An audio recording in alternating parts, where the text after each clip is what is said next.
Hi, this is Jay Billis of ESPN, and you're listening to the ML Sports Platter.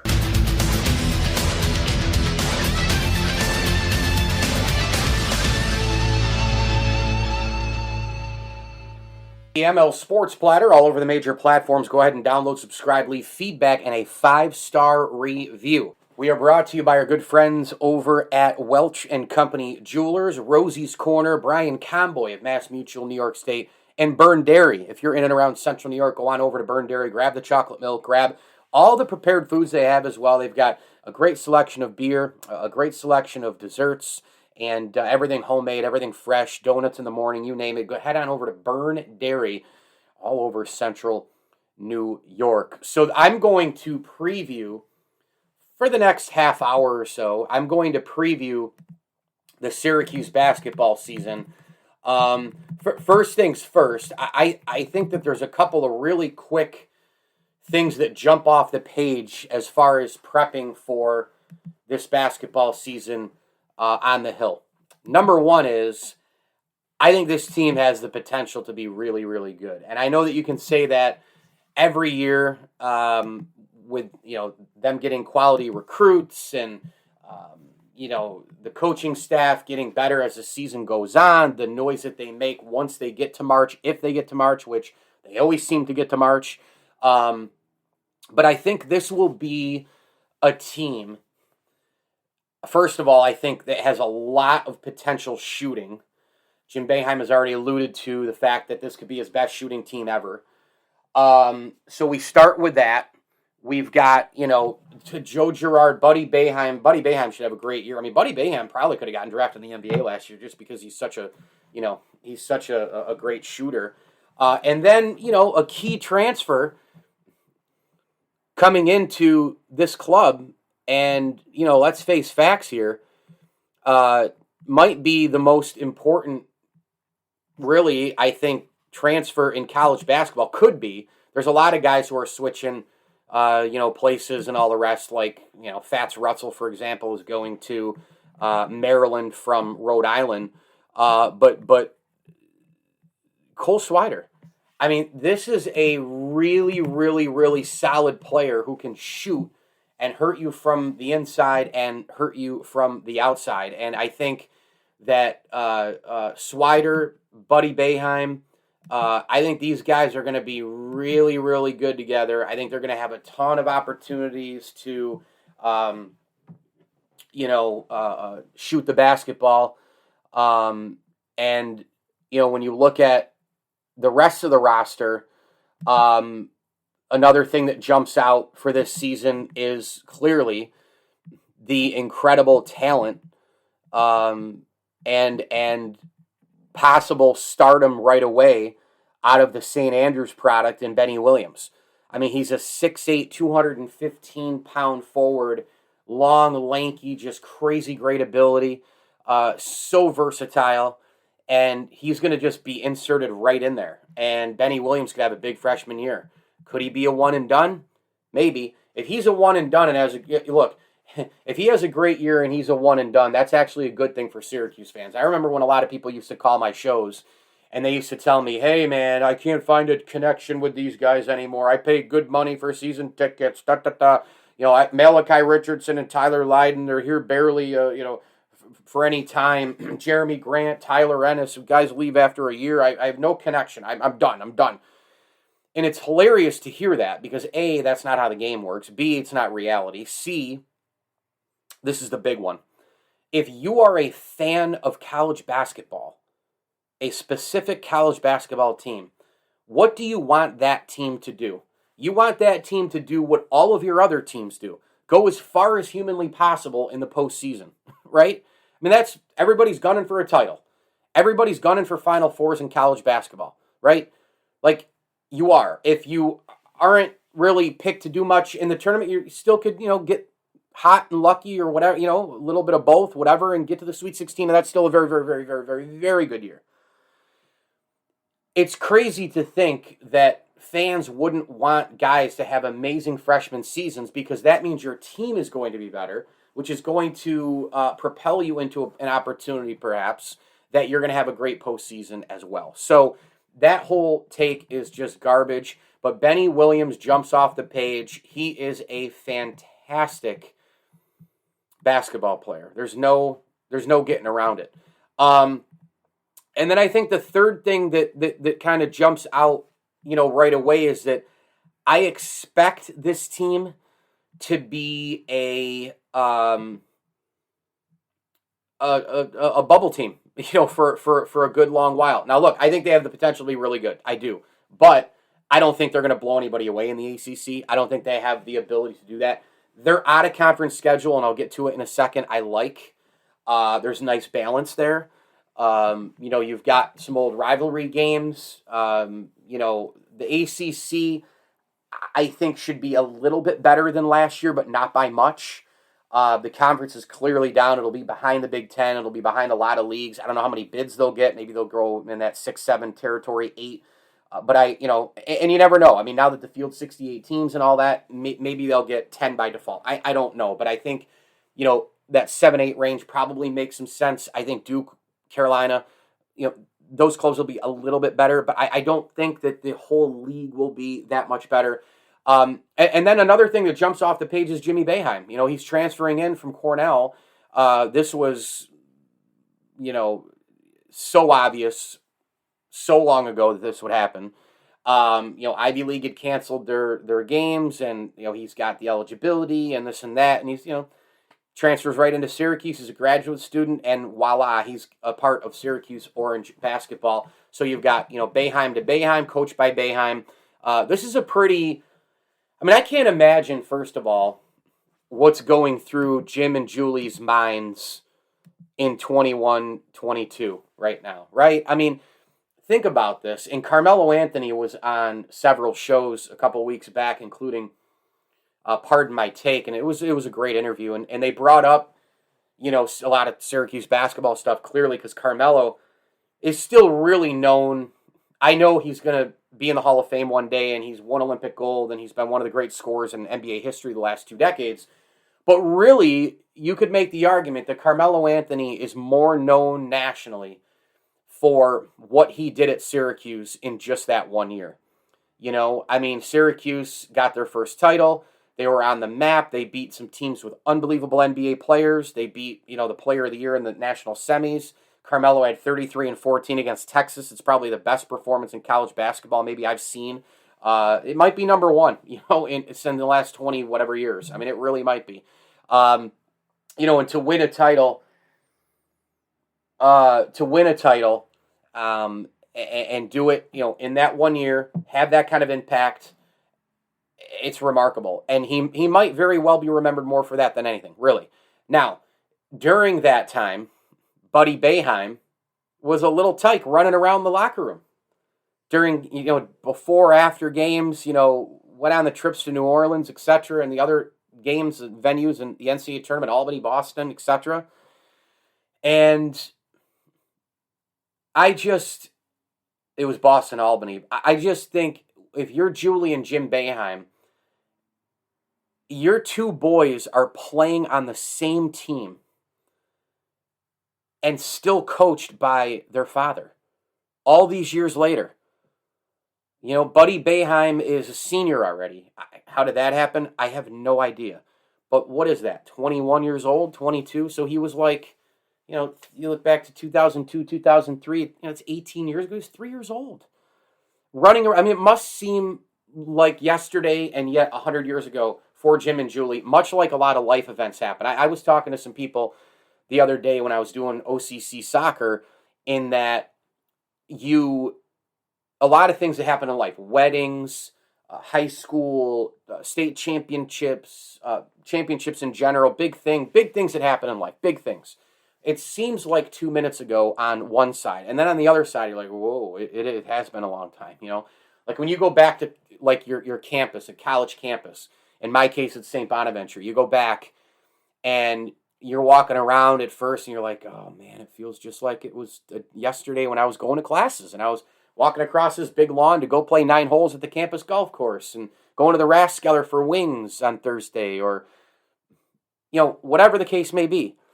And then you start to spend a little bit more time around campus, and you're walking around and you see 100,000 changes that have taken place since college, and everybody who looks really, really young. And you're like, wow. I think I look kind of young for 41, but clearly I don't look anywhere near as young as when I was in college, obviously.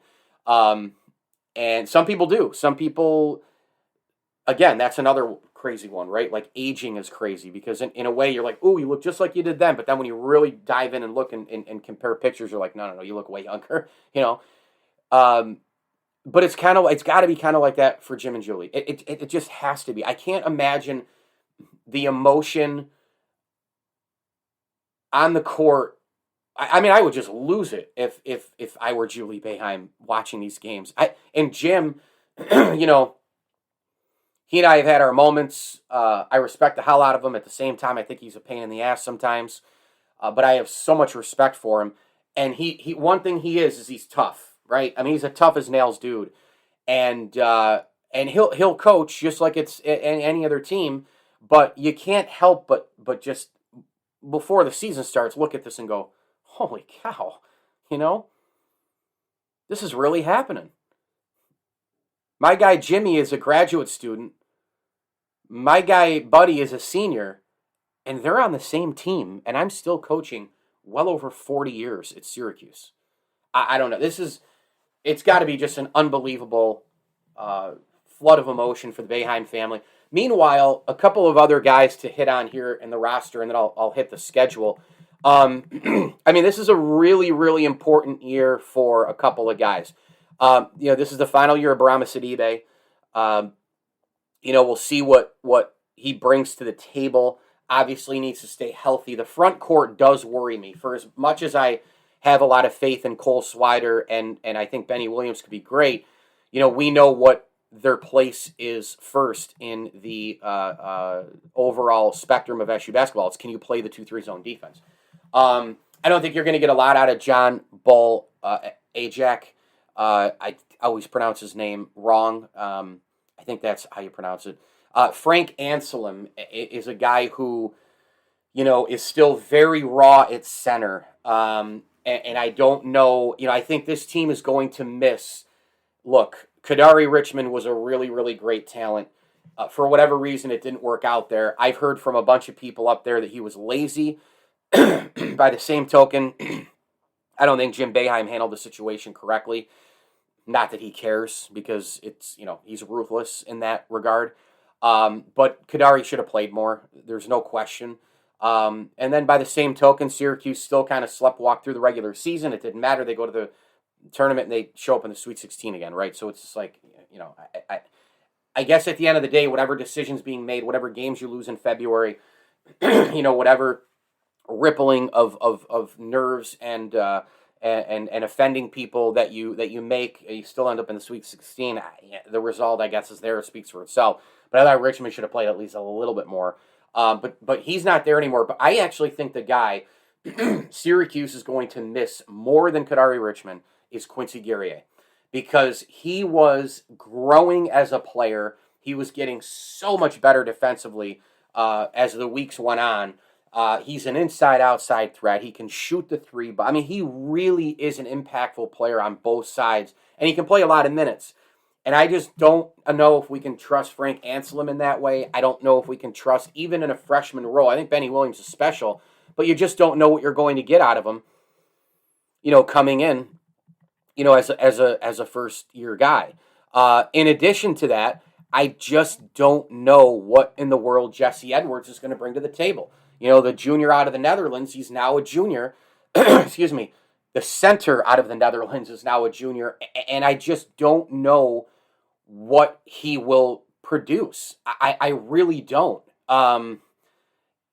He's been in the program for a couple of years, and you're kind of like, where are we at here with this? You got a couple of years left. And we see this in college basketball. It's not just Syracuse. We see that where you're like, man, 2 years gone. Like, where are we at with this guy? Where are we at? And so I think that's a big thing. So that's kind of an outlook on the roster.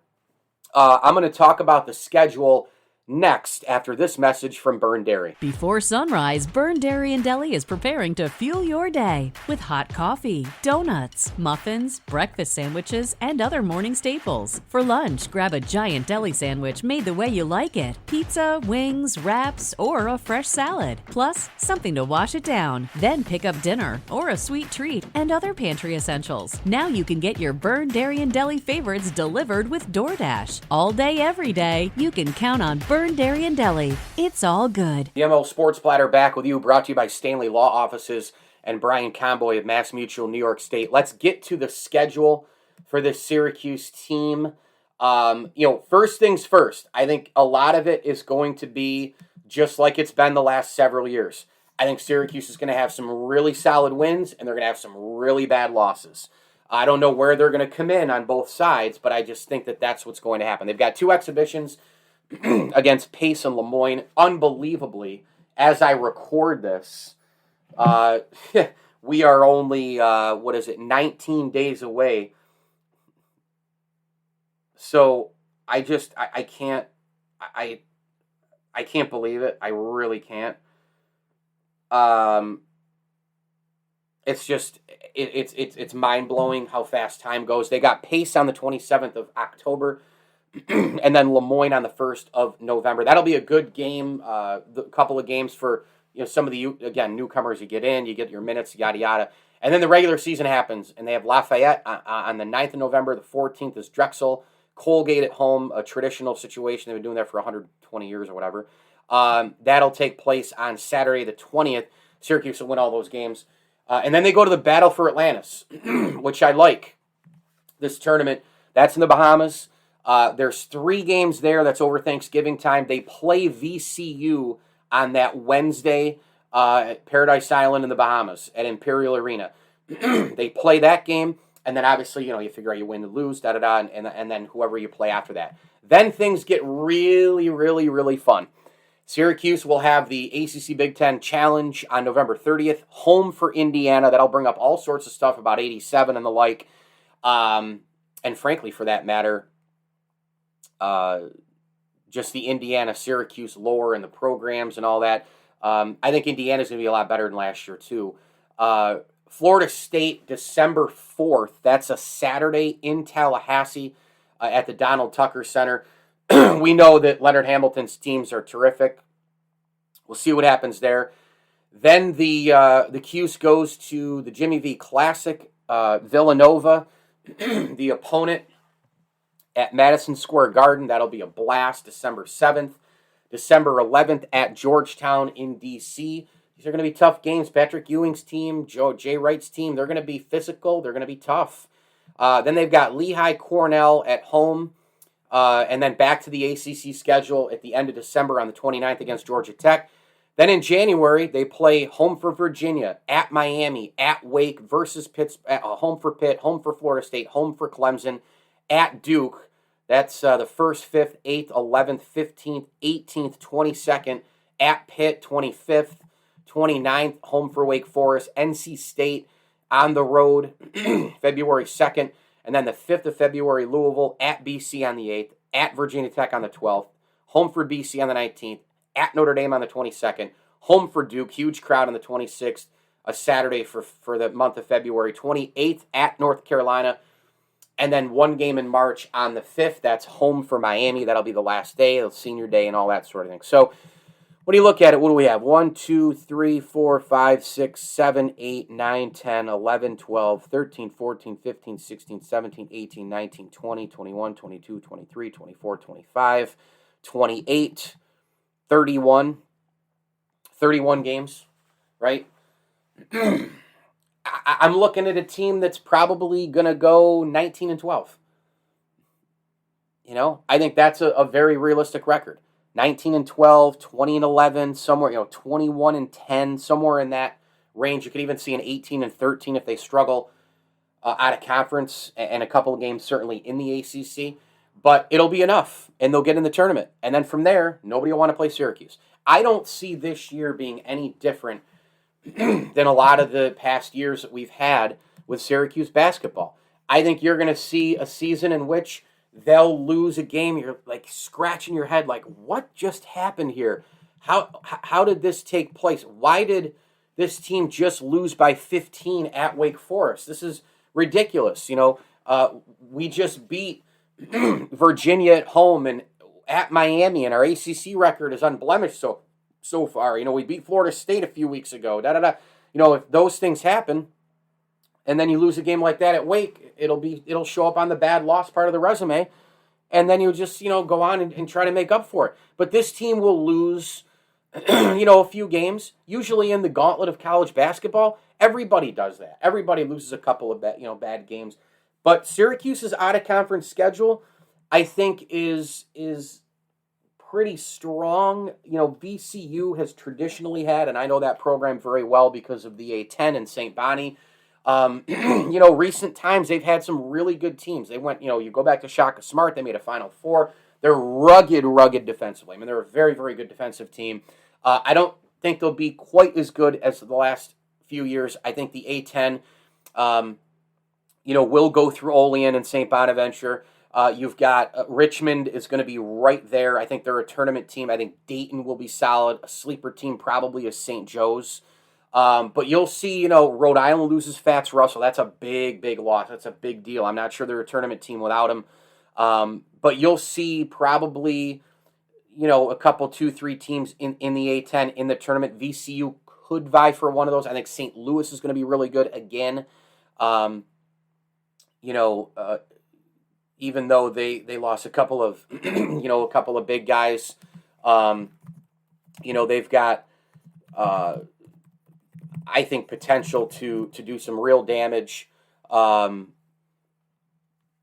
this upcoming year, like they have in past years. They're well coached with Travis Ford. Where does VCU sort of, fit into that mix?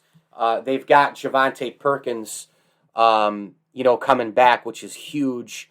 They lost French, the big kid inside, and it was Jordan Godwin, I believe, who they lost also. So that's going to be a Jordan Goodwin.